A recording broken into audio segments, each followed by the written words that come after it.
Hallelujah. Hallelujah. Greet you all in the precious name of our Lord and Savior Jesus Christ. ಯೇಸು ಕ್ರಿಸ್ತನ ಮಧುರ ನಾಮದಲ್ಲಿ ನಿಮ್ಮೆಲ್ಲರಿಗೆ ವಂದಿಸ್ತೇವೆ. Friends, Saturdays we have been teaching about how to receive answer for prayers.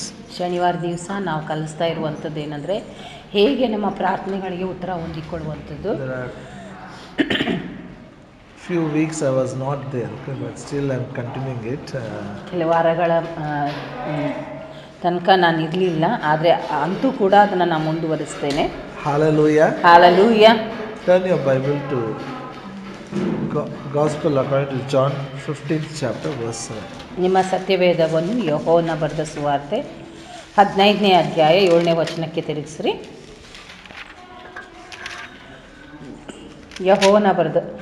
ಯೋಹಾನನು ಬರೆದ ಸುವಾರ್ತೆ 15ನೇ ಅಧ್ಯಾಯ 7ನೇ ವಚನ. ನೀವು ನನ್ನಲ್ಲಿಯೂ ನನ್ನ ವಾಕ್ಯಗಳು ನಿಮ್ಮಲ್ಲಿಯೂ ನೆಲೆಗೊಂಡಿದ್ದರೆ ಏನು ಬೇಕಾದರೂ ಬೇಡಿಕೊಳ್ಳಿರಿ, ಅದು ನಿಮಗೆ ದೊರೆಯುವುದು.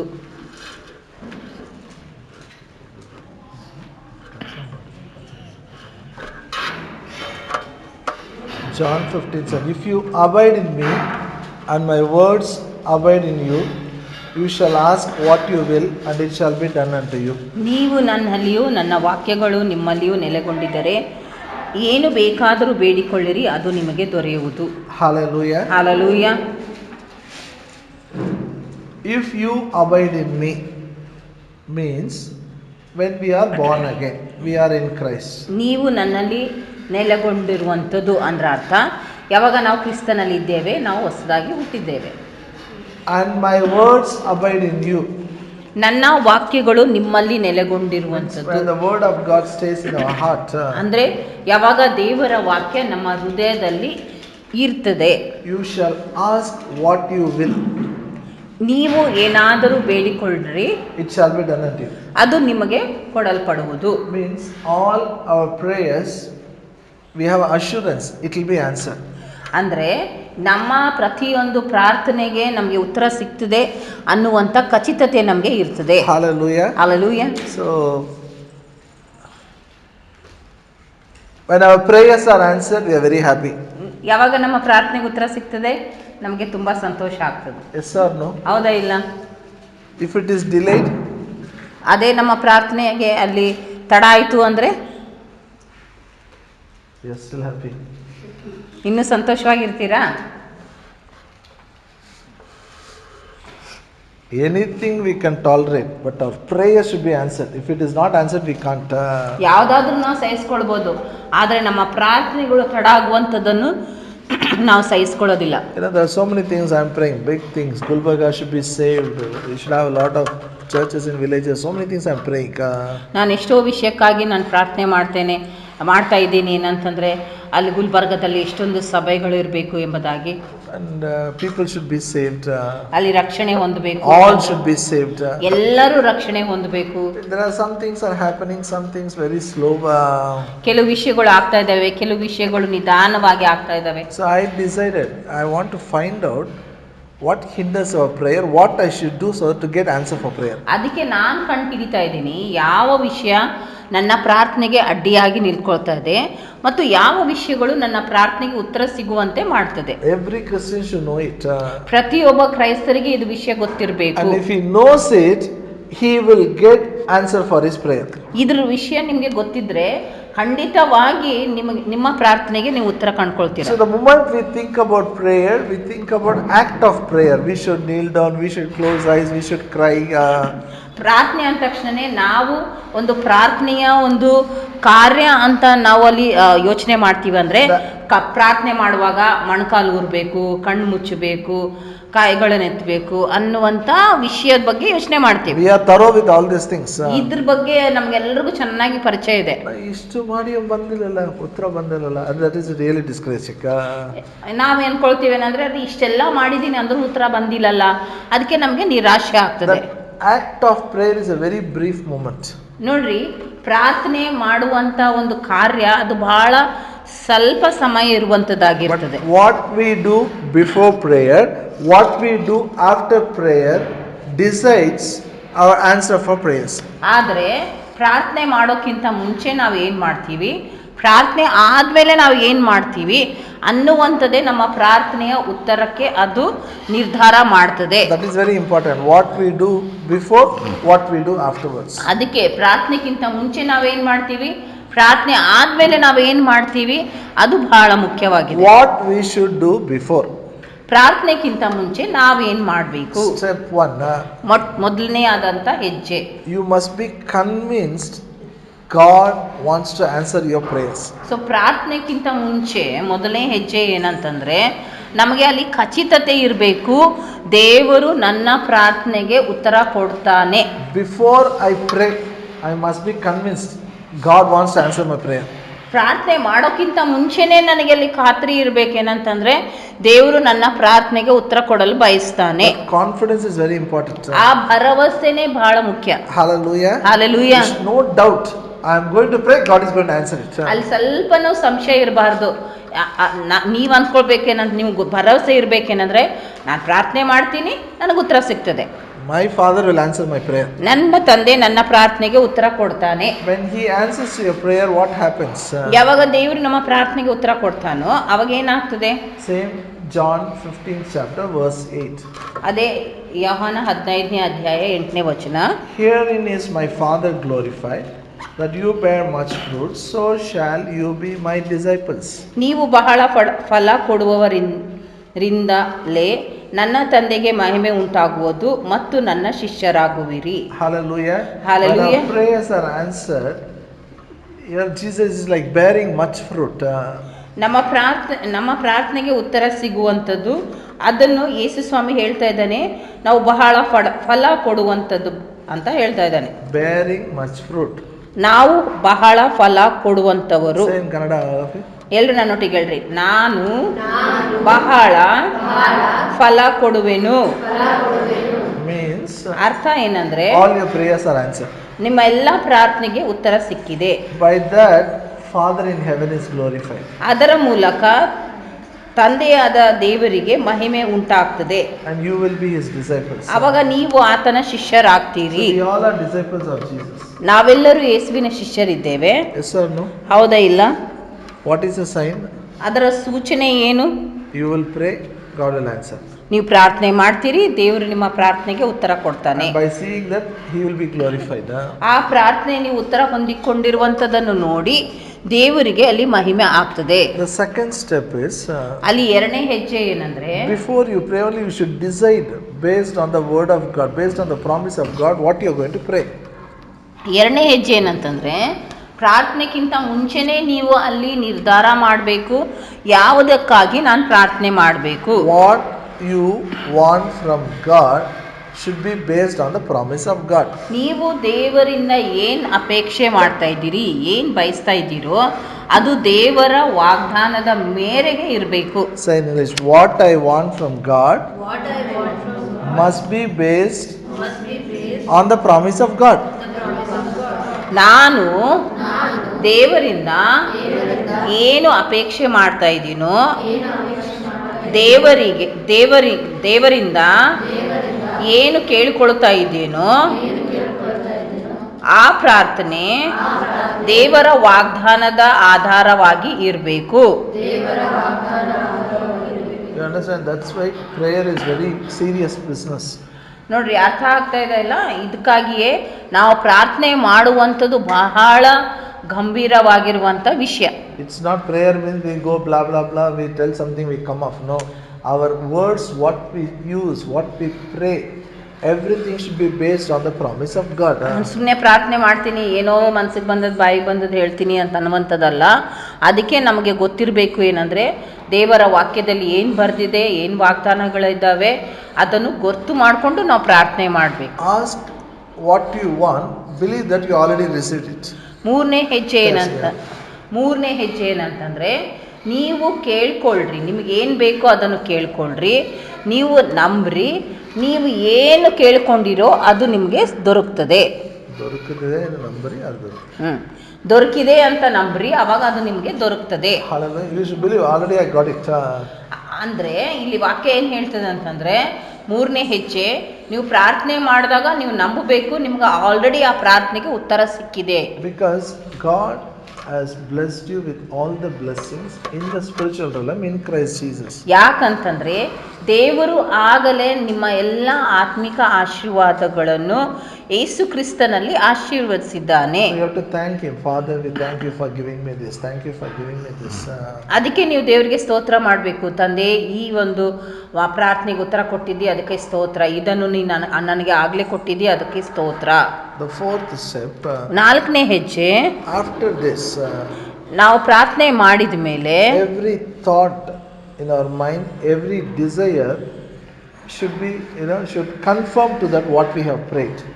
ಈಗ ನಮ್ಮ ಆಸೆ, ಆಮೇಲೆ ಪ್ರಾರ್ಥನೆ ಮಾಡಿದ ಮೇಲೆ ನಮ್ಮ ಮನಸ್ಸಿನಲ್ಲಿ ಇರುವಂಥ ಯಾವುದೇ ಯೋಚನೆ ಆಗಲಿ, ಅದು ಯೋಚನೆ ಮತ್ತು ದೇವರ ವಾಕ್ಯಕ್ಕೆ ಅದು ಹೊಂದಾಣಿಕೆ ಆಗಿರಬೇಕು. What fear and doubt should not come in your mind after prayer. ಅಂದರೆ ನಾವು ಪ್ರಾರ್ಥನೆ ಮಾಡಿದ ಮೇಲೆ ನಮಗೆ ಅಲ್ಲಿ ಭಯ ಆಗಲಿ, ಅಲ್ಲಿ ಒಂದು ಸಂಶಯ ಆಗಲಿ ಬರಬಾರ್ದು. Fear, doubt. ಎಲ್ರು ಹೇಳ್ರಿ, ಭಯ, ಸಂಶಯ. We have prayed it, God is going to answer. ನಾವು ಪ್ರಾರ್ಥನೆ ಮಾಡಿದ್ದೀವಿ, ದೇವರು ನನ್ನ ಪ್ರಾರ್ಥನೆಗೆ ಉತ್ತರ ಕೊಡ್ತಾನೆ. No fear.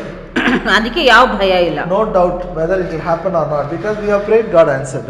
ಸಂಶಯ ಕೂಡ ಇಲ್ಲ, ಅದು ದೇವರು ಮಾಡ್ತಾನ ಇಲ್ಲ ಅಂತನ್ನುವಂಥದ್ದು.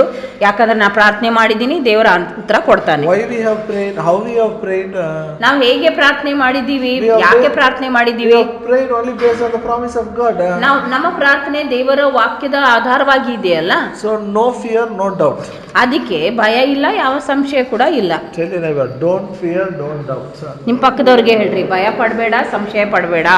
Because when we fear, when we doubt, only negative things comes out of our mouth. ಯಾಕಂತಂದ್ರೆ ಯಾವಾಗ ನಾವು ಭಯ ಪಡ್ತೀವಿ, ಯಾವಾಗ ನಾವು ಸಂಶಯ ಪಡ್ತೀವೋ, ಅವಾಗ ಎಲ್ಲ ನಕಾರಾತ್ಮಕವಾಗಿರುವಂತ ಯೋಚನೆಗಳು ಮನಸ್ಸಿನಲ್ಲಿ ಬರ್ತವೆ. It prevents God's working power. ಅದರಿಂದಾಗಿ ದೇವರ ಶಕ್ತಿ ಕಾರ್ಯ ಮಾಡದ ಹಾಗೆ ಅದು ತಡೆ ಮಾಡ್ತದೆ. And the fifth one, ಮತ್ತೆ ಐದನೇ ವಿಷಯ, I'm spending a lot of time here. ಈ ಐದನೇ ವಿಷಯದಲ್ಲಿ ಹೆಚ್ಚಾದಂತ ಸಮಯನ ತೆಗೆದುಕೊಳ್ತಾ ಇದ್ದೀನಿ. We must guard and protect our faith. ನಮ್ಮ ನಂಬಿಕೆಯನ್ನು ನಾವು ಕಾಪಾಡಬೇಕು. See, faith, what I have is a supernatural faith. ಯಾವ ನಂಬಿಕೆ ನನ್ನ ಒಳಗಡೆ ಇದೆಯೋ ಅದು ಅಸಾಧಾರಣವಾದಂತ ನಂಬಿಕೆ. I have to guard it. I have to work it out. ಆ ನಂಬಿಕೆಯನ್ನು ನಾನು ಕಾಪಾಡಿಕೊಳ್ಬೇಕು ಮತ್ತು ಆ ನಂಬಿಕೆಯ ಮೇಲೆ ನಾನು ಕಾರ್ಯ ಮಾಡಬೇಕು. Apostle Paul says, I fought a good fight of faith.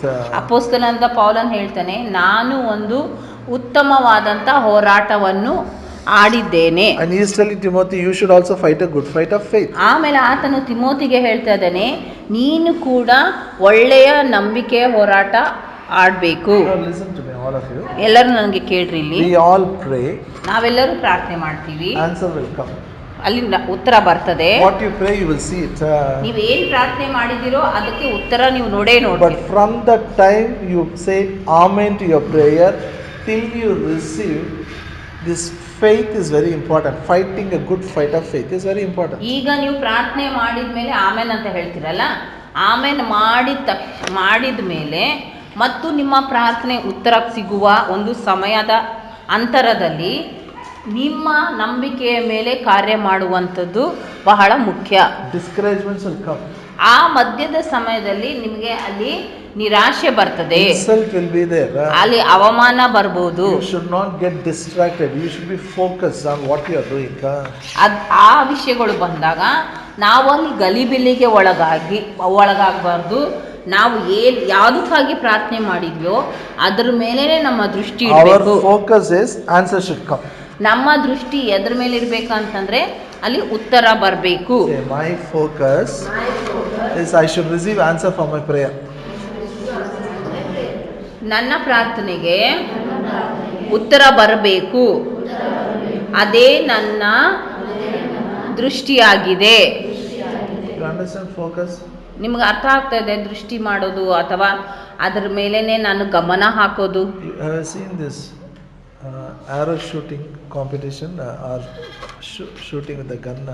ಈಗ ನೋಡ್ರಿ, ಅಲ್ಲಿ ಶೂಟಿಂಗ್ ಕಾಂಪಿಟೇಷನ್ ನೋಡಿದ್ದೀರಿ, ಬಂದೂಕಿಂದಾಗ್ಲಿ ಅದು ಬಿಲ್ಲು ಬಾಣ. They focus, that is my target. ಅವ್ರೇನ್ ಮಾಡ್ತಾರೆ ಅಂದ್ರೆ ಗುರಿ ಇಡ್ತಾರೆ, ಅದ ಒಂದು ನಿಶಾನಿ ಮಾಡ್ತಾರೆ, ಗುರಿ ಇಡ್ತಾರೆ. they don't get distracted. ಅವ್ರು ಗುರಿ ಇಡುವಾಗ ಆ ಕಡೆ ಅವರು ಅವ್ರದ್ದು ಏನು ಗಮನ ಇದೆ ಅಲ್ಲ ಆ ಕಡೆ ಹೋಗ್ಲಾರ್ದಂಗ ಭಾಳ ಧ್ಯಾನ ಬಿಟ್ಟು ಗುರಿ ಇಡ್ತಾರೆ. People may scream, people may shout, they don't look behind them. When they are shooting, their eyes will be on the target. ಯಾವಾಗ ಅವರು ಅಲ್ಲಿ ಆ ಗುರಿ ಮೇಲೆ ಗಮನ ಹಾಕಿದಾಗ ಆ ಕಡೆ ಈ ಕಡೆ ಏನೇ ಅಡಚಣೆ ಇದ್ರೂ ಅದರಿಂದ ಗಲಿಬಿಲಿ ಆಗದೆ ಆ ಗುರಿ ಮೇಲೇನೆ ಧ್ಯಾನ ಇಡ್ತಾರೆ. So when you pray, your focus should be on your prayer. Answers has to come. ಅದಕ್ಕೆ ಯಾವಾಗ ನೀವು ಪ್ರಾರ್ಥನೆ ಮಾಡ್ತಿರೋ ನಿಮ್ಮ ಗಮನ ನಿಮ್ಮ ಗುರಿ ಆ ಉತ್ತರ ಮೇಲೇನೆ ಇರಬೇಕು. ಆ ಉತ್ತರ ನಿಮಗೆ ಬರ್ತದೆ. Devil uses circumstances, devil uses people to put you down, to distract you from what you are aiming. ಸೈತಾನನು ಜನರ ಮೂಲಕ ಪರಿಸ್ಥಿತಿ ಮೂಲಕ ಆತನು ನಿಮ್ಮ ಗುರಿಯನ್ನು ಅಲ್ಲಿ ಬದಲಾಯಿಸಬೇಕು, ನಿಮ್ಮ ಗುರಿ ತಪ್ಪಿಸ್ಬೇಕು ಅಂತ ಆತನು ಏನು ಮಾಡ್ತಾ ಇರ್ತಾನೆ, ಕಾರ್ಯ ಮಾಡ್ತಿರ್ತಾನೆ. So I took one example. There are many examples I'm going to share. One example is Nehemiah. ನಾನು ಒಂದು ಉದಾಹರಣೆ, ಎಷ್ಟೊಂದು ಉದಾಹರಣೆಗಳಿದ್ದಾವೆ. ಒಂದು ಉದಾಹರಣೆ ನೆಹೆಮೀಯನ ಬಗ್ಗೆ ನಾನು ತಗೊಂಡಿದ್ದೇನೆ. Almost I taught everything. I didn't complete. ಎಲ್ಲ ವಿಷಯಗಳನ್ನು ನಾನು ತಗೊಂಡಿದ್ದೇನೆ, ಇನ್ನೂ ಮುಕ್ತಾಯ ಮಾಡಿಲ್ಲ. Nehemiah was working as a slave in the king's palace. ಈ ನೆಹೆಮೀಯನು ರಾಜನ ಅರಮನೆಯಲ್ಲಿ ಒಬ್ಬ ದಾಸನಾಗಿ ಕೆಲಸ ಮಾಡ್ತಾ ಇದ್ದ. He was a cup bearer. He was serving for king. ಆತನು ರಾಜನಿಗೆ ದ್ರಾಕ್ಷರಸವನ್ನು ಕೊಡುವ ವ್ಯಕ್ತಿಯಾಗಿದ್ದ. He heard the news, Jerusalem is destroyed, walls are broken. ಆತನಿಗೆ ಒಂದು ಸುದ್ದಿ ಮುಟ್ಟಿತೇನಂತಂದ್ರೆ ಯೆರೂಸಲೇಮ್ ಪಟ್ಟಣದ ಗೋಡೆಗಳು ಎಲ್ಲ ಅಲ್ಲಿ ನಾಶವಾಗಿವೆ. Hallelujah. I'm teaching how to fight a good fight of faith. Okay, just 2 minutes I'll revise. ನಾನು ನಿಮಗೆ ಕಲಿಸ್ಕೊಡ್ತಾ ಇದ್ದೀನಿ ನಮ್ಮ ನಂಬಿಕೆಯ ಉತ್ತಮವಾದಂಥ ಹೋರಾಟ ಹೇಗೆ ಮಾಡಬೇಕು ಅಂತ. ನಾವು ಇಲ್ಲಿವರೆಗೂ ಕಲ್ತಿದ್ದನ್ನು ನಾನು ನಿಮಗೆ ಮತ್ತೆ ವಿವರಿಸ್ತಾ ಇದ್ದೀನಿ. ಯಾವಾಗ ಆತನಿಗೆ ಸುದ್ದಿ ಮುಟ್ತು ಅಲ್ಲಿ ಯೆರೂಸಲೇಮ್ ಗೋಡೆಗಳೆಲ್ಲ ಹಾಳಾಗ್ಬಿಟ್ಟವ ಅಂದಾಗ ಈಗ ಆತನು ನಿರ್ಧಾರ ಮಾಡಿದ ಆ ಗೋಡೆಗಳನ್ನು ಮತ್ತೆ ಹೋಗಿ ನಾನು ಕಟ್ತೀನಿ. He did not reveal his goal to everyone. ಆತನು ಯಾವಾಗ ಆತನು ನಿರ್ಧಾರ ಮಾಡಿದ ಮತ್ತೆ ನಾನು ಹೋಗಿ ಯೆರೂಸಲೇಮ್ ಗೋಡೆ ಕಟ್ಟಬೇಕು ಅಂತ ಅಂದಾಗ ಆತನ ಆ ಮನಸ್ಸಿನ ಯೋಚನೆಯನ್ನು ಎಲ್ಲರೊಟ್ಟಿಗೆ ಆತನು ಮಾತಾಡಲಿಲ್ಲ. You should not reveal your goal and vision to everyone. ಇದರಿಂದ ನಮಗೆ ಏನು ಅರ್ಥ ಆಗ್ತದೆ ಅಂತಂದರೆ ನಾವು ಏನು ಮಾಡಬೇಕು ಅಂತ ನಾವು ಏನು ನಿರ್ಧಾರ ಮಾಡಿರ್ತೀವಲ್ಲ ಸುಮ್ಮನೆ ಎಲ್ಲರೊಟ್ಟಿಗೆ ಹೋಗಿ ನಾನು ಇದು ಮಾಡ್ತೀನಿ ಅಂತ ನಾವೆಲ್ರಿಗೂ ಹೇಳಕ್ಕೆ ಹೋಗ್ಬಾರ್ದು. Everyone is not going to appreciate. ಯಾಕೆ ಆ ಥರ ಎಲ್ರಿಗೂ ಹೇಳ್ಕೊಂತ ಹೋಗಬಾರ್ದು ಅಂತಂದರೆ ಪ್ರತಿಯೊಬ್ಬೊಬ್ಬರು ನೀವು ಏನು ಮಾಡ್ತೀರಿ ಅಂತ ಮಾಡಬೇಕಂತ ಬಯಸ್ತಿರಲ್ಲ ಅದಕ್ಕೆ ಪ್ರೋತ್ಸಾಹ ಮಾಡಿ ಅವ್ರು ನಿಮಗೆ ಹೊಗಳಲ್ಲ, ಆಯ್ತಾಯ್ತು ನೀ ಈ ಥರ ಮಾಡು ಅಂತ. As soon as you see, they'll try to put you down, they'll try to discourage you. ಈಗ ಏನಾದರೂ ನೀವು ಹೇಳ್ತೀರಿ ನಾನು ಇದು ಮಾಡ್ಬೇಕಂತೀನಿ, ನಾ ಮಾಡ್ಬೇಕು ಅನ್ಕೊಂಡಿದ್ದೀನಿ ಅಂತ ಹೇಳಿದ್ರೆ ಅವ್ರು ಏನು ಮಾಡಿಬಿಡ್ತಾರ, ನಿಮ್ಗೆ ನಿರಾಶೆಗೊಳಿಸಿ ನಿಮ್ಗೇನು ಮಾಡ್ತಾರೆ, ಕೆಳಗೆ ಹಾಕ್ಬಿಡ್ತಾರೆ. ಉದಾಹರಣೆಗಾಗಿ She wants to become a doctor. ಈಗ ನೋಡ್ರಿ ಜೆರುಲಿನಾಗ ಅಲ್ಲಿ ಡಾಕ್ಟರ್ ಆಗಬೇಕಾಗಿದೆ. We all will encourage her. We all are because we love her, we pray for her. ಈಗ ನಾವೆಲ್ಲರೂ ಏನು ಮಾಡ್ತೀವಿ, ಆಕೆ ಪ್ರೀತಿ ಮಾಡೋ ಕಾರಣ ಎಲ್ಲರೂ ಆಕೆಗೆ ಪ್ರೋತ್ಸಾಹ ಮಾಡ್ತೀವಿ. She should not go and tell everybody. ಆದರೆ ಆಕೆಗೆ ಡಾಕ್ಟರ್ ಆಗಬೇಕಂತ ಇರುವಂಥ ಆ ಆಸೆಯನ್ನು ಎಲ್ಲರೊಟ್ಟಿಗೆ ಹೋಗಿ ಆಕೆ ಹಂಚ್ಕೊಳ್ಬಾರ್ದು. Some people are, why you want to become doctor? ಈಗ ಆಕೆ ಎಲ್ರಿಗೂ ಹೋಗಿ ಹಂಚ್ಕೊಂಡ್ಲಂದ್ರೆ ಕೆಲವು ಜನ ಏನು ಮಾಡ್ತಾರೆ, ಯಾಕಮ್ಮ ಡಾಕ್ಟರ್ ಆಗ್ತಿದ್ದಿ, It is not easy. ಅದೇನಷ್ಟು ಸುಲಭ ಅಲ್ಲ, It is difficult. ಅದು ಬಹಳ ಕಷ್ಟ, So much money is needed. ಎಷ್ಟೊಂದು ಪೈಸಾ ಬೇಕು. And if you study doctor, then how to do your marriage?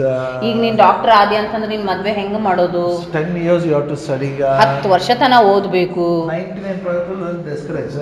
91% ಜನರೆಲ್ಲರೂ ನಿನಗೇನು ಮಾಡ್ತಾರೆ, ನಿರಾಶೆಗೊಳಿಸ್ತಾರೆ. I'm giving one example. Maybe something you want to do, something you are trying, something you are praying, you are telling, you think, you are like a hero. When I say it, everybody will appreciate. You will tell it. It's going to happen. ನೀವು ಕೂಡ ಈ ಥರನೇ ಎಷ್ಟೊಂದು ವಿಷಯಕ್ಕಾಗಿ ಪ್ರಾರ್ಥನೆ ಮಾಡಿರ್ಬೋದು, ಆಸೆ ಪಟ್ಟಿರಬಹುದು.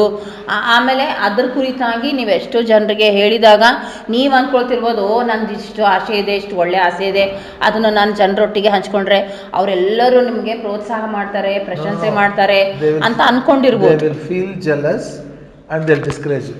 ಆದರೆ ನೀವು ಅರ್ಥ ಮಾಡ್ಕೊಳ್ಬೇಕೇನಂತಂದರೆ ಆ ಥರ ಅಲ್ಲ, ಅವರು ನಿಮ್ಮ ಮೇಲೆ ಹೊಟ್ಟೆ ಕಿಚ್ಚು ಪಟ್ಟು ಅದಕ್ಕೆ ಅವ್ರು ನಿಮಗೆ ನಿರಾಶೆಗೊಳಿಸ್ತಾರೆ. First things, don't go and tell what you are praying to wrong people.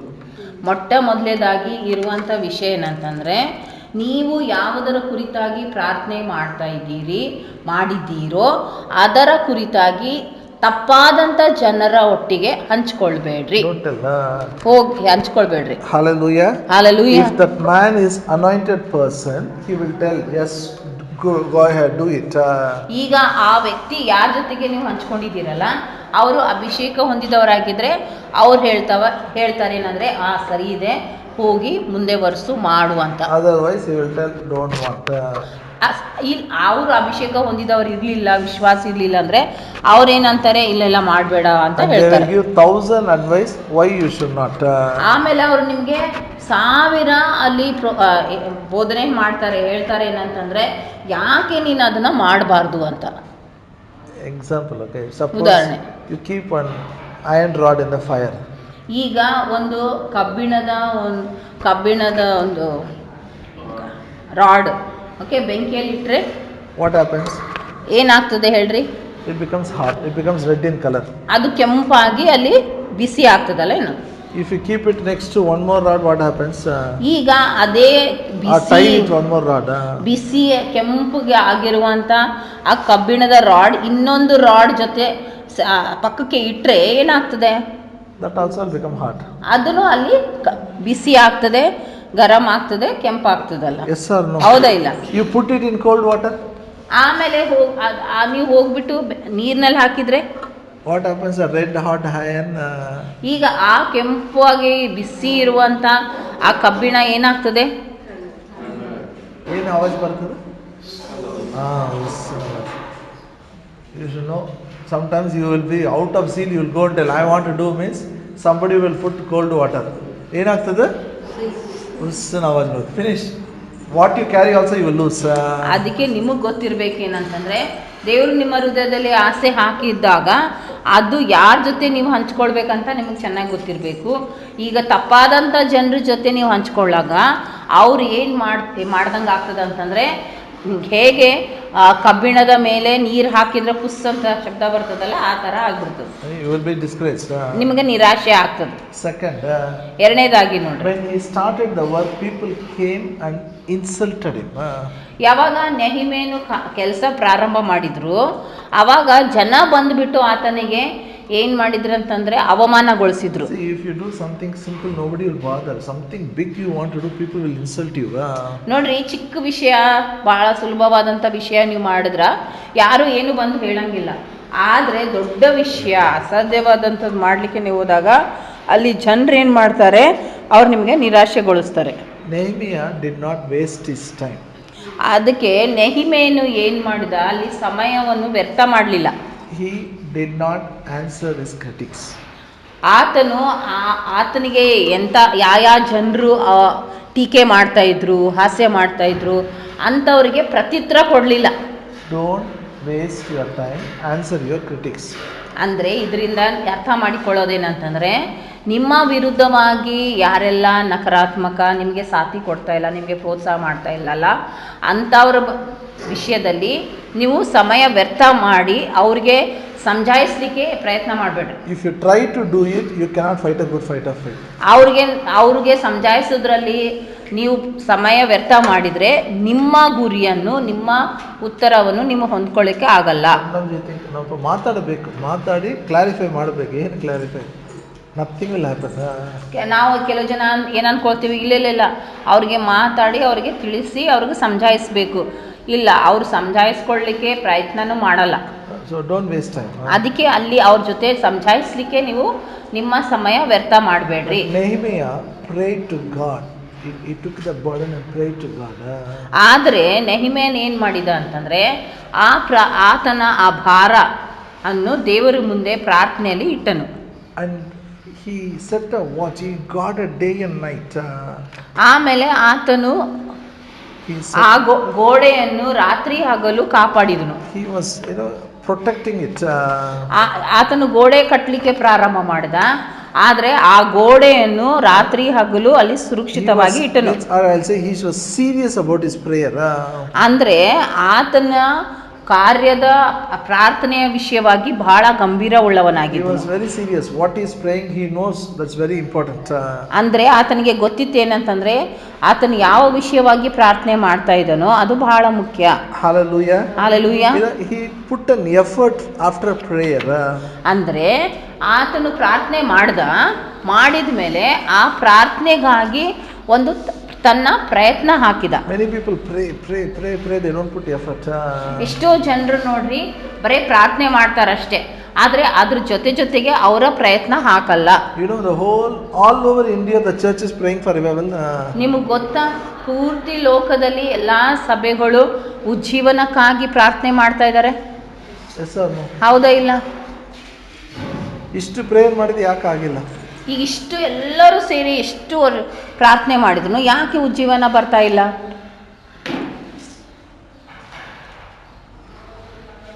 All over the India people are praying. Crores of people. ಎಲ್ಲ ಪೂರ್ತಿ ಭಾರತ ದೇಶದಲ್ಲಿ ಎಷ್ಟೋ ಕೋಟ್ಯಾನ ಜನರು ಪ್ರಾರ್ಥನೆ ಮಾಡ್ತಾ ಇದ್ದಾರೆ. Why it's not happening? ಯಾಕೆ ಅದು ಆಗ್ತಾ ಇಲ್ಲ? ಉಜ್ಜೀವನಕ್ಕಾಗಿ ಪ್ರಾರ್ಥನೆ ಮಾಡ್ತಾ ಇದ್ದಾರೆ, ಯಾಕೆ ಉಜ್ಜೀವನ ಬರ್ತಾ ಇಲ್ಲ? Yeah. They are not putting effort. Prayer is effort. Pray, fasting, pray. You are right. Okay, next. Yake? Gospel they should preach. ಅವರು ಸುವಾರ್ತೆ ಸಾರಬೇಕಲ್ಲ. Praying is good but not enough. ನೋಡ್ರಿ, ಪ್ರಾರ್ಥನೆ ಮಾಡೋದು ಒಳ್ಳೇದು, ಆದ್ರೆ ಅದು ಸಾಕಾಗಲ್ಲ. After praying they should preach gospel. ಉಜ್ಜೀವನಕ್ಕಾಗಿ ಪ್ರಾರ್ಥನೆ ಮಾಡಿದ ಮೇಲೆ ಆಮೇಲೆ ಏನ್ ಮಾಡಬೇಕು? ಅಲ್ಲಿ ಸುವಾರ್ತೆ ಸಾರಬೇಕು. For example, if you are praying for a job, ಈಗ ನೋಡ್ರಿ, ನೀವು ಉದಾಹರಣೆಗಾಗಿ ಒಂದು ಕೆಲಸಕ್ಕಾಗಿ ನೌಕರಿಗಾಗಿ ಪ್ರಾರ್ಥನೆ ಮಾಡ್ತೀರಿ. you pray, you will get a job. ಬರೇ ನೀವು ಕೂತ್ಕೊಂಡು ಪ್ರಾರ್ಥನೆ ಮಾಡಿದ್ರೆ ಕೆಲಸ ಸಿಗ್ತದಾ? To get a job something we should do. ಈಗ ಆ ನೌಕರಿ ಸಿಗಬೇಕು, ಆ ಕೆಲಸ ಸಿಗಬೇಕಂದ್ರೆ ಏನೋ ಮಾಡಬೇಕು. You have to go apply, you have to find out. ಈಗ ನಾವು ಹೋಗಿ ಅಲ್ಲಿ ಆ ಕೆಲಸಕ್ಕೆ ಅಪ್ಲೈ ಮಾಡಬೇಕು, ಆಮೇಲೆ ಹೋಗಿ ಅದ್ರ ಬಗ್ಗೆ ಎಲ್ಲ ವಿಚಾರ ಮಾಡ್ಕೋಬೇಕು. What you are praying for that, you have to do some action. What is needed you should do. ಅಂದ್ರೆ ಯಾವ ಒಂದು ಪ್ರಾರ್ಥನೆಗೆ ಉತ್ತರ ನೀವು ಬಯಸ್ತಾ ಇದ್ದೀರಲ್ಲ ಅದರ ವಿಷಯವಾಗಿ ನೀವು ಏನಾದರೂ ಅಲ್ಲಿ ಕಾರ್ಯ ಮಾಡಬೇಕು. He stayed away from the people who discouraged him. ನೆಹಿಮೇನು ಯಾರ್ಯಾರು ಆತನಿಗೆ ನಿರಾಶೆಗೊಳಿಸಿದ್ರು ಅಂತ ಜನರಿಂದ ಆತನು ದೂರ ಇದ್ದ. And when people came and talked friendly with him, come let's make a peace, he discerned the evil intentions behind them. ಕೆಲವು ಜನರು ಬಂದುಬಿಟ್ಟು ಆತನಿಗೆ ಹೇಳಿದ್ರು, ಆಯಿತು ನಾವು ನಿಮ್ಮ ಜೊತೆನೇ ಸೇರಿಕೊಂಡು ನಾವೆಲ್ಲರೂ ಒಟ್ಟಾಗಿ ನಾವು ಮುಂದೆ ಕಾರ್ಯವನ್ನು ಮುಗಿಸೋಣ ಅಂತಂದಾಗ ಆತನು ಏನು ಮಾಡ್ದ ಅಂತಂದರೆ ಆ ಜನರಲ್ಲಿ ಇರುವಂಥ ಕೆಟ್ಟ ಯೋಚನೆಗಳ ವಿಷಯದಲ್ಲಿ ಆತನು ಅಲ್ಲಿ ಅರ್ಥ ಮಾಡಿಕೊಂಡನು. First devil will oppose you. ನೋಡ್ರಿ, ಮೊಟ್ಟ ಮೊದಲೇದಾಗಿ ಅಲ್ಲಿ ಸೈತಾನನು ನಿಮಗೆ ಅಡ್ಡಿ ಬರ್ತಾನೆ. ಆತನು ಜನರ ಮೂಲಕ ನಿಮ್ಮನ್ನು ನಿರಾಶೆಗೊಳಿಸಲಿಕ್ಕೆ ಪ್ರಯತ್ನ ಮಾಡ್ತಾನೆ. ಆಮೇಲೆ ಏನ್ ಮಾಡ್ತಾನೆ, ಕೊನೆಯದಾಗಿ ನಾವು ಅದಕ್ಕೆ ಬಾಗ್ಲಿಲ್ಲ ಅಂತಂದಾಗ ಎಲ್ಲರೂ ಬಂದು ನಾವು ಸೇರ್ಕೊಂಡು ಒಟ್ಟಾಗಿ ಮಾಡೋಣ ಅಂತ ಹೇಳ್ತಾರೆ. No, when somebody calls you to give hand, you should know whether you should give hand or not. ಈಗ ಯಾರಾದರೂ ನಿಮಗೆ ಸಹಾಯ ಮಾಡಲಿಕ್ಕೆ ಬಂದಾಗ ನೀವು ಅಲ್ಲಿ ಅರ್ಥ ಮಾಡಿಕೊಳ್ಬೇಕು, ಅವರ ಸಹಾಯ ನೀವು ತಗೊಳ್ಬೇಕೋ ಇಲ್ಲೋ. Come with me to Nehemiah, book of Nehemiah. ಈಗ ನನ್ನೊಟ್ಟಿಗೆ ನೆಹಿಮಿಯ ಪುಸ್ತಕಕ್ಕೆ ಬರ್ರಿ. Nehemiah 6th chapter.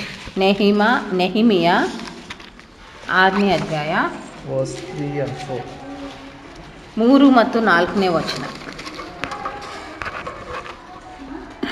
And I sent messengers unto them, saying, I am doing a great work, so that I cannot come down. Why should the work cease while I leave it and come down to you? And they sent unto me 4 times after this sort, and I answered them after the same manner. ನೆಹಿಮಿಯ 6ನೇ ಅಧ್ಯಾಯ 3-4ನೇ ವಚನ. ಅವರು ನನಗೆ ಕೇಡು ಬಗೆಯುವವರು ಎಂದು ತಿಳಿದು ನಾನು ದೂತರ ಮುಖಾಂತರವಾಗಿ ಅವರಿಗೆ ನನಗೆ ದೊಡ್ಡ ಜಂಬರ ಉಂಟು, ಅದನ್ನು ಬಿಟ್ಟು ನಿಮಗೆ ಬಳಿಗೆ ಬಂದರೆ ಕೆಲಸವು ನಿಂತು ಹೋಗುವುದು, ನಾನು ಬರಲಾರೆನು ಎಂದು ಹೇಳಿಸಿದೆನು. ಅವರು 4 ಸಾರಿ ನನಗೆ ಅದೇ ಪ್ರಕಾರ ಹೇಳಿ ಕಳಿಸಿದರು, ನಾನು ಅದೇ ಉತ್ತರ ಕೊಟ್ಟೆನು. Hallelujah. Now listen. Very important. ಈ ಕಡೆ ಕೇಳ್ರಿ, ಬಹಳ ಮುಖ್ಯ. He is praying. ಈಗ ಆತನು ಪ್ರಾರ್ಥನೆ ಮಾಡ್ತಾ ಇದ್ದಾನೆ. He is working. ಆ ಪ್ರಾರ್ಥನೆ ಜೊತೆಗೆ ಕಾರ್ಯನು ಕೆಲಸನೂ ಮಾಡ್ತಾ ಇದ್ದಾನೆ. Very fast work is happening. ಆಮೇಲೆ ಇಲ್ಲಿ ಬಹಳ ಬೇಗವಾಗಿ ಅಲ್ಲಿ ಕೆಲಸ ಆಗ್ತಾ ಇದೆ. The enemies are telling, come, let's meet, let's have tea together, let's eat biryani together. ಯಾರ್ಯಾರು ಆತನ ವಿರುದ್ಧವಾಗಿದ್ರಲ್ಲ ಅವ್ರು ಹೇಳ್ತಾ ಇದಾರೆ, ಬಾ ನಾವೆಲ್ಲರೂ ಒಟ್ಟಾಗಿ ಸೇರ್ಕೊಂಡು ನಾವು ಬಿರಿಯಾನಿ ತಿನ್ನೋ, let's drink tea, ಅಂದ್ರೆ ನಾವು ಚಾ ಕುಡಿಯೋ. let's stop the work one day. ಈಗ ನೀನು ಯಾವ ಕೆಲಸ ಪ್ರಾರಂಭ ಮಾಡಿದ್ಯೋ ಅದು ಸ್ವಲ್ಪ ಒಂದಿನಕ್ಕೆ ನಿಲ್ಸಲ್ಲ. Anything wrong in that invitation? ಈಗ ಹಂಗೆ ಹೇಳಿದಾಗ ಯಾರಾದರೂ ಅದರಲ್ಲಿ ಏನಾದರೂ ತಪ್ಪಿದೆನಾ? One day you can stop, no? ಒಂದಿನ ಕೆಲಸ ನಿಲ್ಸು. Only for talking they are stopping. ಅವ್ರು ಬರೀ ಮಾತಾಡೋದಕ್ಕಾಗಿ ನಿಲ್ಲಿಸ್ತಾ ಇದ್ದಾರಲ್ಲ. He knows their evil intention. ಇಲ್ಲಿ ವಾಕ್ಯ ಹೇಳ್ತದೆ, ಆತನ ಕೇಡು, ಅವರು ಆತನಿಗೆ ಬಗೆಯುವ ಕೇಡಿನ ಬಗ್ಗೆ ಆತನಿಗೆ ವಿವೇಕ ಇತ್ತು. He says, I am doing a great work. ಅವಾಗ ಆತನ ಏನು ಮಾಡ್ತಾನೆ, ಅವ್ರಿಗೆ ಹೇಳ್ತಾನೆ, ಇಲ್ಲ ನಾನು ಮಾಡುವಂಥ ಕೆಲಸ ದೊಡ್ಡದು. Say in English, I am doing a great work. I am doing a great work. ಎಲ್ರು ಹೇಳ್ರಿ, ನಾನು ದೊಡ್ಡ ಕೆಲಸ ಮಾಡ್ತಾ ಇದ್ದೇನೆ. ನಾನು ದೊಡ್ಡ ಕೆಲಸ ಮಾಡ್ತಾ ಇದ್ದೇನೆ. ನಾನು ದೊಡ್ಡ ಕೆಲಸ ಮಾಡ್ತಾ ಇದ್ದೇನೆ. If you are praying, ಈಗ ನೀವು ಪ್ರಾರ್ಥನೆ ಮಾಡ್ತಾ ಇದ್ದೀರಿ, for that prayer to get your working, ಈಗ ಆ ಪ್ರಾರ್ಥನೆ ಉತ್ತರ ನಿಮಗೆ ಸಿಗ್ಬೇಕಂತ ನೀವು ಅದರ ಕುರಿತಾಗಿ ಕೆಲಸ ಮಾಡ್ತಾ ಇದ್ದೀರಿ. that's a great work.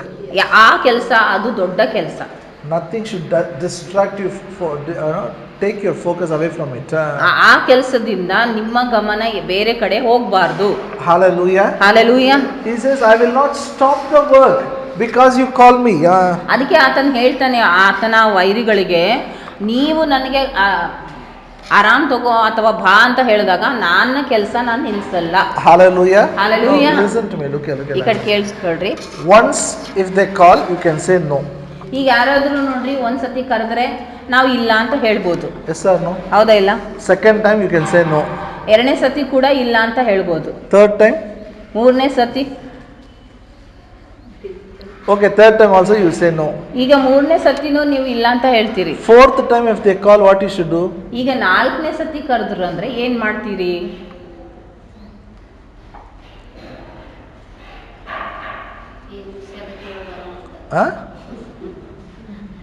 See, I have lot of relatives. ಈಗ ನೋಡ್ರಿ, ನನಗೂ ಕೂಡ ಬಹಳ ಸಂಬಂಧಿಕರಿದ್ದಾರೆ. All the marriages in my family, they'll keep only on Sunday. ಎಲ್ಲ ನಮ್ಮ ಕುಟುಂಬದಲ್ಲಿ ಮದುವೆಗಳನ್ನು ಬರೀ ಸಂಡೇ ದಿವಸನೇ ಇಡ್ತಾರೆ. Why Sunday? ಯಾಕೆ ಬರೀ ಸಂಡೇ ಇಡ್ತಾರೆ? Sunday is a holiday. ಯಾಕಂದ್ರೆ ಸಂಡೇ ಹಾಲಿಡೇ ಅಲ್ಲ. I have not attended not even one marriage, my cousin's marriage. I have so many cousins, brothers and sisters, not even one. ನಾನು ನನ್ನ cousins ಅವ್ರ ಮದುವೆ ಒಂದು ಕೂಡ ಅಟೆಂಡೇ ಆಗಿಲ್ಲ. I have at least 25 to 30 people. ನನಗೆ 20 ರಿಂದ 30 ಜನ ಇದ್ದಾರೆ. Not even one marriage I didn't attend. ನಾವು ಒಂದು ಮದುವೆ ಕೂಡ ನಾನು ಅಟೆಂಡೇ ಮಾಡಿಲ್ಲ. Why? ಯಾಕೆ ಗೊತ್ತಾ? Always they'll keep on Sunday. ಯಾಕಂದ್ರೆ ಯಾವಾಗಲೂ ಅವರು ಸಂಡೇನೇ ಇಡ್ತಾರೆ. Once my uncle tell, at least by one marriage you should come. ಅವಾಗ ಒಂದ್ಸತಿ ನನ್ನ ಅಂಕಲ್ ಹೇಳಿದ್ರೆ ಏನಂತಂದ್ರೆ, ಕನಿಷ್ಠ ಒಂದು ಮದುವೆಗಾದ್ರೂ ಬಾ. I will not go. Then my mother said, if you don't come, nobody will know you in our family. ನಾನು ಅದಕ್ಕೆ ಹೋಗ್ತಾ ಇರಲಿಲ್ಲ. ಅದನ್ನ ಒಂದು ದಿವಸ ನಮ್ಮ ತಾಯಿ ಹೇಳಿದ್ರು, ನೀನು ಇಂಥ ಮದುವೆಗಳಿಗೆ ಬರಲಿಲ್ಲ ಅಂದರೆ ನಮ್ಮ ಸಂಬಂಧಿಕರು ನಿನಗೆ ಗೊತ್ತಿಡಿಯಂಗಿಲ್ಲ. One condition I said. ಆವಾಗ ನಾನು ಅವ್ರಿಗೆ ಹೇಳಿದೆ, ಒಂದು ಷರ್ತು. One condition. ಒಂದು ಷರ್ತು. If I come, I will attend church, then I'll come for marriage. ನಾನು ಅವ್ರಿಗೆ ಹೇಳಿದೆ, ನಾನು ಬಂದರೆ ನಾನು ಮೊದಲು ಚರ್ಚ್ ಅಟೆಂಡ್ ಮಾಡ್ತೀನಿ, ಅದಾದ್ಮೇಲೆ ಮದುವೆಗೆ ಬರ್ತೀನಿ. Otherwise you go ahead, no problem, I will not come. ಆವಾಗ ನಾನು ಹೇಳಿದೆ, ಅದಕ್ಕಿಂತ ಅಂದರೆ ಪರವಾಗಿಲ್ಲ, ನೀವು ಮುಂದುವರಿಸ್ರಿ. Don't call me. ನೀವು ನನಗೆ ಕರೆಯೋಕ್ಕೆ ಹೋಗಬೇಡಿ. My brother's son's marriage was there. ನನ್ನ ಅಣ್ಣನ ಮಗನ ಮದ್ವೆ You ಇತ್ತು. know, these Hindus, when they go for marriage, they don't go 1, 2, all 40, 50 people together they go. ನೋಡ್ರಿ ಹಿಂದೂಸ್ ಇವರೆಲ್ಲ ಮದ್ವೆಗೆ ಹೋಗ್ತಾ ಇರ್ಬೇಕಾದ್ರೆ ಒಬ್ಬರಾಗಿ ಹೋಗಂಗಿಲ್ಲ, 40-50 ಮಂದಿ ಸೇರಿ ಹೋಗ್ತಾರೆ. I said, I have a church. Okay, you go to church. ನಾನು ಹೇಳಿದೆ ಇಲ್ಲ ಇವತ್ತು ಸಂಡೇ ಅದ ಚರ್ಚ್ ಅದ. That was. ಅವ್ರು ಹೇಳಿದ್ರು ಆಯ್ತು ಹೋಗಿ ಚರ್ಚ್ಗೆ. That day it was a healing service. ಆ ಚರ್ಚ್ಗೆ ನಾನು ಹೋದಾಗ ಅಲ್ಲಿ ಸ್ವಸ್ಥತೆಯ ಒಂದು ಆರಾಧನೆ ಇತ್ತು. All my people are standing outside in the bus. My brother is standing outside the church and seeing what is happening. ಈಗ ಎಲ್ಲರೂ ಬಂದಿದ್ದಾರೆ ಮದ್ವೆಗೆ, ನಾನು ಹೋಗ್ಬೇಕು ಅವ್ರ ಜೊತೆ ಅಂದಾಗ ಎಲ್ಲ ನನ್ನ ಸಂಬಂಧಿಕರು ಎಲ್ಲರೂ ಬಸ್ನಲ್ಲಿ ಇದ್ದಾರೆ. ನನ್ನ ಅಣ್ಣ ಅಲ್ಲಿ ಹೊರಗಡೆ ನಿಂತ್ಕೊಂಡು ಕಾಯ್ತಾ ಇದ್ದಾರೆ, ನೋಡ್ತಾ ಇದ್ದಾರೆ ಏನ್ ನಡೀತಾ ಇದೆ ಚರ್ಚ್ನಲ್ಲಿ. What was the talk? ಈಗ ಆ ಮದ್ವೆಯಲ್ಲಿ ಯಾವ ಮಾತು ನಡೀತಾ ಇತ್ತು? Anything happens, this fellow will not come. He will go to church. ಅವ್ರಿಗೆ ಈಗ ಗೊತ್ತಾಯ್ತು ಏನಂತಂದ್ರೆ ಏನಾದ್ರೂ ಪರವಾಗಿಲ್ಲ, ಸಂಡೇ ಇದ್ದ ಕಾರಣ ಈತ ಚರ್ಚಿಗೆ ಹೋಗ್ತಾನೆ. It was not easy. ಈಗ ನೋಡ್ರಿ ಆ ನಿರ್ಧಾರ ತಗೊಳ್ಳುವಂಥದ್ದು ಹಾಗೆ ಮಾಡುವಂಥದ್ದೇನು ಸುಲಭ ಆಗಿರ್ಲಿಲ್ಲ. In my house I am the last person. ಯಾಕಂದ್ರೆ ನನ್ನ ಮನೆಯಲ್ಲಿ ನಾನೇ ಕೊನೆಯ ವ್ಯಕ್ತಿ. What others say I have to do. ಯಾಕಂದ್ರೆ ಚಿಕ್ಕವನಿದ್ದ ಕಾರಣ ಬೇರೊಬ್ರು ಏನ್ ಹೇಳ್ತಾರೋ ಅದನ್ನ ನಾ ಮಾಡ್ಬೇಕಾಗ್ತದೆ. Which is easy. ಈಗ ನೀವು ಹೇಳ್ರಿ ಯಾವ್ದು ಬಹಳ ಸುಲಭ? ಸಂಡೇ ಬಿಟ್ಟು ಹೋಗೋದು ಈಸಿಯಾ ಇಲ್ಲ ಒಂದು ಸಂಡೇ ಅಲ್ಲ ಬಿಡೋದು ಬಹಳ ಸುಲಭ ಅಲ್ಲ? ಬಿಟ್ಟು ಹೋಗೋದು ಈಸಿಯಾ ಇಲ್ಲ ಬಿಡಲ್ಲ ನಾ ಚರ್ಚ್ ಅಟೆಂಡ್ ಮಾಡಿ ಬರ್ತೀನಿ, ವಿಚ್ ಇಸ್ ಈಸಿ? ಬಿಡೋದು ಈಸಿನಾ ಇಲ್ಲ ನಾ ಚರ್ಚ್ ಅಟೆಂಡ್ ಮಾಡೇ ಬರ್ತೀನಿ ಅಂತ ಅನ್ನೋದು ಈಸಿನಾ? ಚರ್ಚ್ ಜೋರಾಗಿ ಕರೆಕ್ಟಾ? ಈಗ ನಾಳೆಗೆ ಈಗ ವೆಡ್ಡಿಂಗ್ ಸೀಸನ್ ಸ್ಟಾರ್ಟ್ ಆಗ್ತದೆ. ಈಗ ನಾಳೆ ನೋಡ್ರಿ ಮದ್ವೆ ಎಲ್ಲ ಎಷ್ಟೊಂದು ಶುರು ಆಗ್ತಾವಲ್ಲ ಈಗ ಬೇಸಿಗೆ. ಈಗ ನೀವು ಏನು ಮಾಡಬೇಕು? ಈಗ ನೀವೇನು ಮಾಡ್ತೀರಪ್ಪ ಸಂಡೇ ಮದ್ವೆ ಇತ್ತಂದ್ರೆ? ಚರ್ಚ್ ಇಲ್ಲ, ಅವ್ರು ನಿಮ್ಗೆ ಬೈತಾರೆ ಬರಬೇಕಂತಾರೆ, ಏನು ಮಾಡ್ತೀರಿ? ಚರ್ಚ್ ನಾ ಬರಲ್ಲ, 8 ಗಂಟೆಗೆ ಬರ್ರಿ ಅಂತಾರೆ. ಅವ್ರು ಇಲ್ಲ ಬೈತಾರೆ 8ಕ್ಕೆ ಬರಬೇಕು ಅಂತ ಹೇಳ್ತಾರ. See, if you stand, it is a testimony. It's a great work. ನೋಡ್ರಿ ನೀವು ಅಲ್ಲಿ ನಿಂತ್ಕೊಂಡ್ರೆ ಅದು ಒಂದು ದೊಡ್ಡ ಸಾಕ್ಷಿ ಆಗ್ತದೆ. You should tell, I will not stop my work. ಅದಕ್ಕೆ ನೀವು ಹೇಳಬೇಕು ನಾನು ಏನು ಮಾಡ್ತಾ ಇದ್ದೀನಿ ಅದನ್ನ ನಾನು ನಿಮ್ಮ ಕಡೆಯಿಂದ ನಿಲ್ಸಲ್ಲ. If you come, one more person will come with you. ಈಗ ನೀವು ಚರ್ಚಿಗೆ ಬಂದ್ರೆ ನಿಮ್ಮ ಜೊತೆ ಇನ್ನೊಬ್ರು ಬರ್ತಾರಲ್ಲ. If you don't come, one more person will not come. ಈಗ ನೀವು ಚರ್ಚಿಗೆ ಬರ್ಲಿಲ್ಲ ಅಂತಂದ್ರೆ ನಿಮ್ಮ ಜೊತೆ ಇನ್ನೊಬ್ಬ ವ್ಯಕ್ತಿ ಬರ್ಲಿಕ್ಕೇನೆ ಆಗಂಗಿಲ್ಲ. ಅರ್ಥ ಆಗ್ತಾ ಇದೆನಾ? You know why I am saying this? Many times we pray, God use me. Many times when the opportunity comes, when it comes, we get involved in, get distracted to please people. ನಿಮ್ಗೆ ಗೊತ್ತಾ ನಾನು ಯಾಕೆ ಇದೆಲ್ಲ ಹೇಳ್ತಾ ಇದ್ದೇನೆ ಅಂದರೆ, ಎಷ್ಟು ಜನ ನಾವು ಪ್ರಾರ್ಥನೆ ಮಾಡ್ತೀವಿ ಏನಂದರೆ ದೇವರೇ ನನಗೆ ಉಪಯೋಗಿಸು. ಆದರೆ ಆ ಸಮಯ ಬಂದಾಗ ನಾವು ಲೋಕದ ವಿಷಯಗಳಲ್ಲಿ ಅಲ್ಲಿ ಗಲಿಬಿಲಿ ಆಗ್ಬಿಡ್ತೀವಿ. We tell this it happens. ಒಂದು ಸಾರಿ 2 ಸಾರಿ ಬೇಡ ಅಂದ್ರೆ ಓಕೆ, ಅವ್ರಿಗೆ ನೋವಾಗ್ತದಲ್ಲ. ದಿಸ್ ಆರ್ ಥಿಂಗ್, ಅವ್ರಿಗೆ ನೋವಾಗ್ತದೆ. ಯಾರಿಗೆ ನೋವಾಗ್ತದೆ? ಅವ್ರಿಗೂ ನೋವಾಗ್ತದೆ. ಓಕೆ, ನಿಮ್ಮ ಅಪ್ಪಗೆ ನೋವಾಗ್ತದೆ? ನೋವಾಗಲ್ಲ. ಸಂಡೇ ಬಿಟ್ಟು ಹೋಗಿದ್ದ. ಹಲೋ, ಪುಟಿಡ ಏಸ್ವಾಮಿಗೆ ನೋವಾಗಲ್ಲ?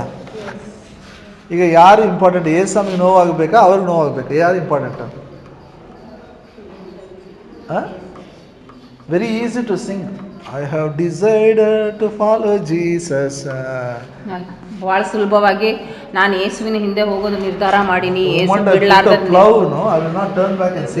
ನಾನು ಯಾವ ಕ್ಷಣ ಅಲ್ಲಿ ನಾನು ಹಾಕ್ತೀನಿ ಅಲ್ಲಿ ಹಿಂದೆ ನೋಡಲ್ಲ. But we are very busy. Sunday morning ಅಲ್ಲಿ ಹೋಗ್ಬೇಕು, ಇಲ್ಲಿ ಹೋಗ್ಬೇಕು, ಬೆಡ್ರೋತಲ್ಲಿ will be there, engagement will be there, seeing girl, seeing boy. See, your testimony counts a lot. ನಾವು ಸಂಡೇ ದಿವಸನೇ ಅಲ್ಲಿ ಹುಡುಗಿ ನೋಡಕ್ಕೆ ಹೋದೆ, ಇಲ್ಲಿ ನೋಡಿದೆ, ಆ ಮದ್ವೆಗೆ ಹೋದೆ, ಆ ನಿಶ್ಚಿತಾರ್ಥಕ್ಕೆ ಹೋದೆ, ಇವೆಲ್ಲ ಹಿಂಗೆಲ್ಲ ಮಾಡ್ತಾ ಇರ್ತೀವಿ. ಯಾಕಂದ್ರೆ ಅಲ್ಲಿ ನಮ್ಮ ಸಾಕ್ಷಿನೇ ನಮಗೆ ಮುಖ್ಯ. your faith is very important. ಯಾಕೆ ಇವೆಲ್ಲ ಮುಖ್ಯ ಅಂತಂದ್ರೆ ಅದು ನಿಮ್ಮ ನಂಬಿಕೆಯ ಕಾರ್ಯ ಆಗಿದೆ. ನಿಮ್ಮ ನಂಬಿಕೆ ಬಹಳ ಮುಖ್ಯ. You believe Sunday is a day of the Lord. You believe, you keep your faith active when you are listening to God's word. ನೀವು ನಂಬ್ತಾ ಇದ್ದೀರಿ ಏನಂತಂದ್ರೆ ನಾನು ಸಂಡೇ ಹೋಗೋದ್ರಿಂದ ವಾಕ್ಯ ಕೇಳಿಸ್ಕೊತೀನಿ, ವಾಕ್ಯ ಕೇಳಿಸ್ಕೊಳ್ಳೋದ್ರಿಂದ ಅಲ್ಲಿ ನನ್ನ ನಂಬಿಕೆಗೆ ಸಹಾಯ ಆಗ್ತದೆ. I'll tell you, maybe 1 week you work outside. ಈಗ ನೋಡ್ರಿ ಒಂದು ವಾರ ನೀವು ಅಲ್ಲಿ ಹೊರಗಡೆ ಕೆಲಸ ಮಾಡ್ತಾ ಇದ್ದೀರಿ. Sunday morning you come and sing one song. Sunday ಬೆಳಗ್ಗೆ ಬಂದ್ಬಿಟ್ಟು ಒಂದು ಹಾಡು ಹಾಡ್ರಿ. You get revived. ನಿಮ್ಮಲ್ಲಿ ಏನಾಗ್ತದೆ, ಅಲ್ಲಿ ಉಜ್ಜೀವನ ಬರ್ತದೆ. God, this is what God, my God is. ಅವಾಗ ನಿಮ್ಗೆ ಅರ್ಥ ಆಗ್ತದೆ, ಇದೇ ದೇವರು. You keep your faith, you protect your faith. ಅದರಿಂದಾಗಿ ಏನಾಗ್ತದೆ ಅಂತಂದ್ರೆ ನಿಮ್ಮ ನಂಬಿಕೆಯನ್ನು ನೀವು ಕಾಪಾಡಿಕೊಳ್ತೀರಿ. One scripture will touch you. ಒಂದು ವಾಕ್ಯದಿಂದ ನೀವು one line in one song will touch you. ಒಂದು ಸಾಂಗ್ ನಲ್ಲಿ, ಹಾಡಿನಲ್ಲಿ ಇರುವಂತ ಒಂದು ಲೈನ್ ನಿಮಗೆ ಮುಟ್ತದೆ. Hallelujah. Hallelujah. Say, I am doing a great work. ಎಲ್ರು ಹೇಳ್ರಿ, ನಾನು ದೊಡ್ಡ ಕೆಲಸ ಮಾಡ್ತಾ ಇದ್ದೀನಿ. ನಾನು ಮಾಡುವಂತ ಕೆಲಸ ದೊಡ್ಡದು. What work? You are a disciple of Lord Jesus. ನೀವು ಯೇಸುವಿನ ಶಿಷ್ಯರಾಗಿದ್ದೀರಿ. Because you want all your prayers to be answered. ನಿಮ್ಮ ಎಲ್ಲ ಪ್ರಾರ್ಥನೆಗೆ ಉತ್ತರ ಬೇಕಾಗಿದೆ. Hallelujah. Hallelujah. You know, Nehemiah just didn't build a wall. ನೋಡ್ರಿ, ನೆಹೆಮೀಯನು ಸುಮ್ಮನೆ ಒಂದು ಗೋಡೆ ಕಟ್ಟಲಿಲ್ಲ. He did so many things. ಅದ್ರ ಜೊತೆಗೆ ಎಷ್ಟೊಂದು ವಿಷಯಗಳನ್ನು ಆತನು ಮಾಡ್ದ. The whole land was, Israel's Jews, they took a loan from others. ನೋಡ್ರಿ, ಇಸ್ರಾಯೇಲ್ ಜನರು ಅವರೆಲ್ಲರೂ ಬೇರೊಬ್ಬರಿಂದ ಸಾಲ ತಗೊಂಡಿದ್ರು. He cleared all the loans one day. ಒಂದೇ ದಿನದಲ್ಲಿ ಎಲ್ಲ ಸಾಲವನ್ನು ಆತನು ತೀರಿಸಿಬಿಟ್ಟ. They were marrying to intercaste marriage. He stopped it. He said, no, marry only a believer. ಅವ್ರು ಏನ್ ಮಾಡ್ತಾ ಇದ್ದಾರೆ ಅಂದ್ರೆ, ಬೇರೆ ಎಲ್ಲ ಬೇರೆ ಜನರೊಟ್ಟಿಗೆ ಮದ್ವೆ ಆಗ್ತಾ ಇದ್ರು, ಅದನ್ನೆಲ್ಲ ಆತನು ನಿಲ್ಲಿಸ್ಬಿಟ್ಟ. We'll read one scripture then. ಅದೇ ನೆಹೆಮೀಯದಲ್ಲಿ ಒಂದು ವಾಕ್ಯ chapter verse 6. ನೆಹೆಮೀಯ 8ನೇ ಅಧ್ಯಾಯ 6ನೇ ವಚನ. ನೆಹೆಮೀಯ 8ನೇ ಅಧ್ಯಾಯ 6ನೇ ವಚನ.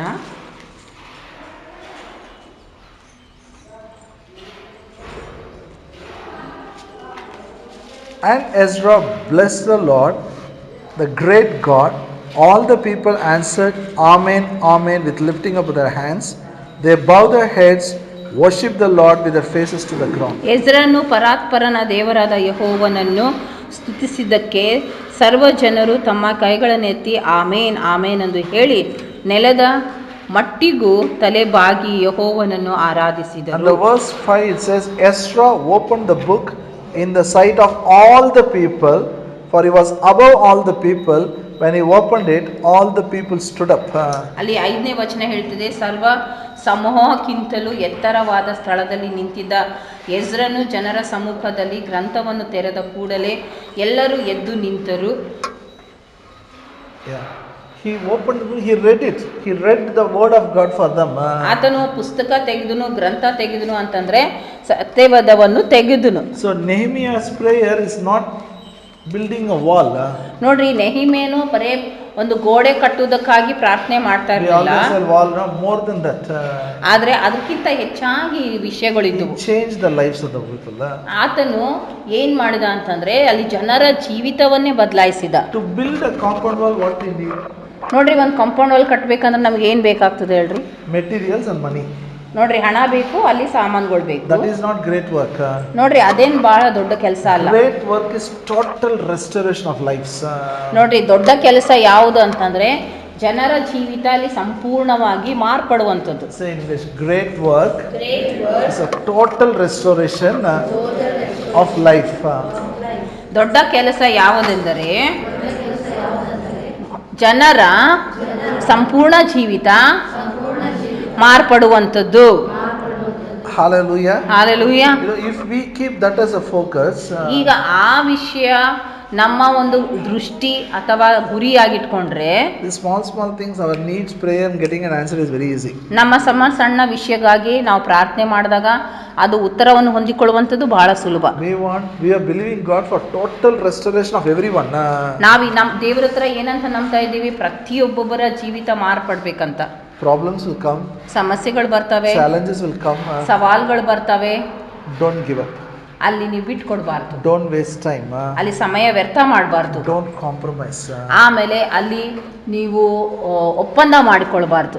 Every prayer will be answered in the name of Jesus. ಆವಾಗ ನಿಮ್ಮ ಪ್ರಾರ್ಥನೆಗೆ, ಪ್ರತಿಯೊಂದೊಂದು ಪ್ರಾರ್ಥನೆಗೆ ಅಲ್ಲಿ ಯೇಸುವಿನ ಹೆಸರಿನಲ್ಲಿ ಉತ್ತರ ಸಿಗ್ತದೆ. Amen. Stand up. ನಾವೆಲ್ಲರೂ ಎದ್ದು ನಿಂತ್ಕೊಳ್ಳೋಣ. Everyone. ನಾವೆಲ್ಲರೂ ಎದ್ದು ನಿಂತ್ಕೊಳ್ಳೋಣ. Father, I pray in the name of Jesus. I pray everyone will be like a Nehemiah. They'll focus on the great work you have given them. And I pray they will not get discouraged, they will not waste time, they will focus on what they are praying, focus on the vision what they are given, and there will be a good testimony. All their prayers will be answered. How Nehemiah accomplished the work, they will accomplish what they have taken. And your name will be honored and glorified in us and through us. In Jesus' name we pray. Amen.